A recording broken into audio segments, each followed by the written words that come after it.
hari abantu benshi bigora no kuvuga papa mu masengesho yabo. Njye mura numva kenshi uze wumvirize abantu iyo bariko barasenga baba bafite akajambo kamwe bakunda kuvuga, sivyo? Hari igihe umuntu usanga akunze kuvuga mwami mwami mwami mwami, ugasanga mu masengesho iyo barakunda kuvuga mwami mwami mwami, niko kantu kagaruka. Urumva ubundi akavuga ati glory glory, hari habo bigura ubundi hari abandi bavuga papa. Buri iyo umuntu arenze avuga ngo papa, haba hari impamvu, haba hari ikintu wumva, hariho urukundo rudasanzwe wumva, wa undi atazokwigira guheba, wa undi approve ibintu byose. Kuko iyo ufise papa ushobora kuri kuraturaba uyu munsi ufise ico gikomere c'umuvyeyi, ufise ico gikomere ca papa. Urabona abavyeyi bo mw'isi bashobora kuguta, bashobora kuguta bakaguheba bakagenda. Hariho n'abapapa bahaguruka umunsi umwe mu gitondo akavuga ati ndagiye sinzongera kugaruka. Hari no nigeze kumva ngo yamubwiye ngo ntuze wigere unyita umupapa wawe, abwira umwana wiwe ati ntuze wongere no kumpamagara. Yari ko aramwihamagarira ati ntuze wongere no kumpamagara. Urumva ivyo rero biragira influence muri worship yawe, kuko worship ni confiance ugirira Imana 100%. Muri Bibiliya hari ahantu yatubwiye ngo sinzoguta sinzoguheba. Urumva mpora ndavyumva no mu ndirimbo zimwe za worship, ukumva ko uyu muntu ariko arandika afise ide ya papa wo mw'isi. Urumva ukumva ko arakekeranya ko Imana ihari, arakekeranya ko Imana ishobora kuba iri muri ico kibanza mu ndirimbo. Urumva hari ahantu ubyumva kumva ko uwo muntu arumva neza ko papa ntari papa 100% ko hari ibintu atarampa, hari ibintu sinzi ko azoguma hano muri no environnement. So wumve neza ko Imana twahawe, Imana yadukunze biriya kirundi bivuga ngo akaramata. Niko bivuga yadukunze akaramata, no kuvuga ngo atwifasheho iteka, ntashobora kukurekura. Paulo niwe yabisobanukira aravuga ngo nikico ntandukanya n'urukundo rw'Imana. N'abamarayika se, n'abadayimoni, n'inzara, nta kintu na kimwe. God loves you. Nukuvuga ngo Paul yageze ahantu asanga ko nta kintu gihari ku isi, nta gihari cyamutandukanya n'urukundo rw'Imana, nta kibaho, nta nikizobaho. Ko yabyumvise. Pastor Matthieu 6 kuva ku murongo w'9 13. Matayo 6 tugiye guhera ku murongo w'9. Haravuga ngo aha ni Yesu ari kwigisha intumwa ziwe ngene zikwiye gusenga. Yesu abwira ati bari baje twigishe gusenga. Ati sawa reka ndabigisha dusomere. Umva ukuntu havuga Matayo 6 umurongo wa 9. Yesu abigisha gusenga ati nuko musenge mutya muti data wa twese data wa twese uri mu ijuru, izina ryawe ryubahwe. Yeza nga urabona Yesu yaje kwintroduiza relation. No kuvuga ngo icyo yaje kuzana, yaje guhindura idini. Hari idini ni ubufise ubusabane n'imigigwa yo mu rusengero iwanyu. Ntubufise ubusabane n'Imana. Sinzi ko muri ko muranyumva ahantu. Hari umuntu azi neza ko abwira ibi n'ibi mu rusengero wabo, babwira ko basenga baraba hano mu rusengero wabo, babwira ko bagomba kugira ibimenyetso ibi n'ibi, ibyo byose akaba abyubahiriza. Ariko nta migenderanire afitaniye n'Imana.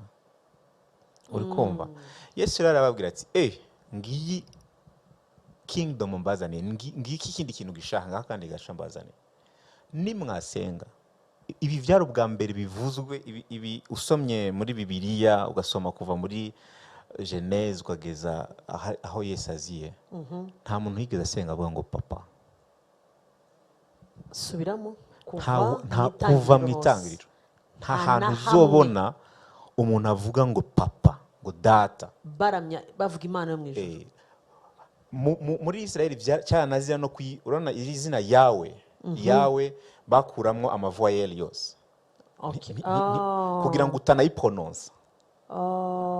Yes. Izina ry'Imana cyarazira no kwivuga, yari Imana iri kure yabo, yaca kuri vya bindi twavuze kugira ngo ishike ko n'ibindi. Yesu yaravuga ati ubu naje nimusenga uvuga uti data wa twese.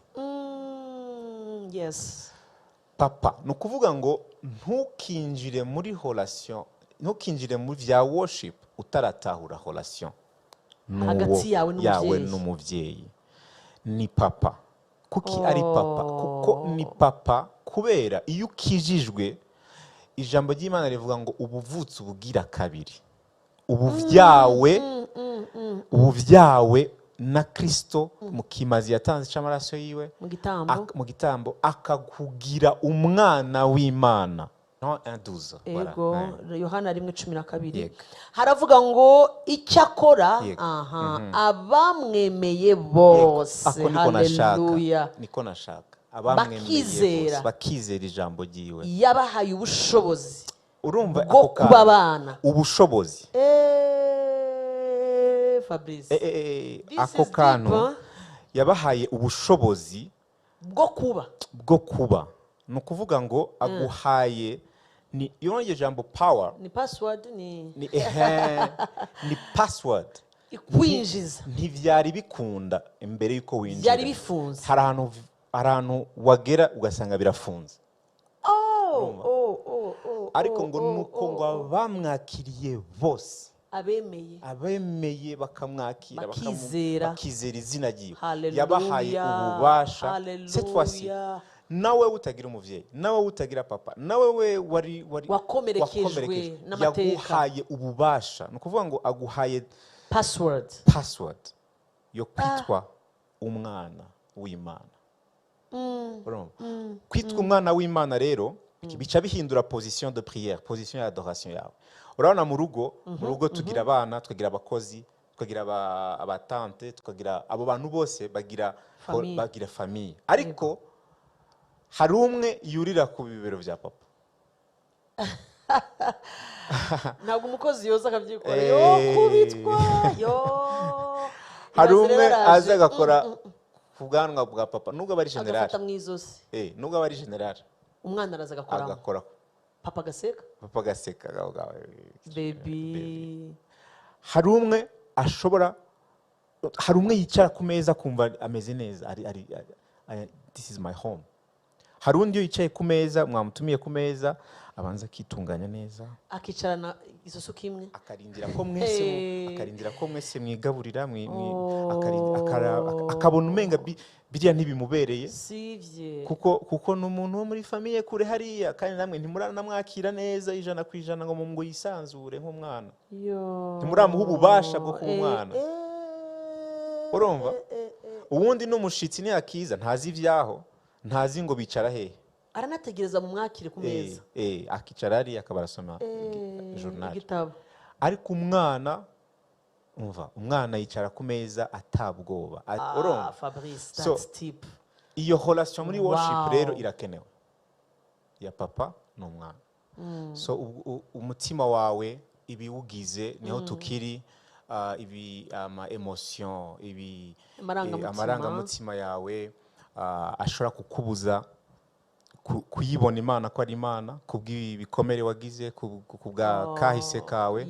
Ibyo nabyo ugomba kubizana ku birenge vya Kristo, ukavuga ngo mwami, ibi byose ndabiguhaye. Ngo iyo turirimba ngo nguhaye byose, hari indirimbo dukunze kuririmba, ndahevye byose, nguhaye byose, no kumva ko izo bagage, ibyo bintu byose twikoreye turabizana, kuko we ni data atandukanye n'abantu. Hari n'ahantu kenshi Yesu yagiye abereka ko data wacu atandukanye n'abavyeyi ba hano mu isi. Yaragize kubabwira ati none nimba so wanyu wo mu isi adashobora umusavye ifi ataguha inzoka, umusavye umukate ataguha ibuye, iyumvire papa nawe wo mu ijuru. Uwo niwe papa w'ukuri, niwe muvyeyi w'ukuri, niwe yahindutse papa wawe biciye muri iyo relation shasha na Yesu Kristo. Uwo niwe rero ubwirizwa kumenya, akuzura ayo marangamutima yawe, agakiza ibikomere, agakiza deception zose washoboye kugira zose.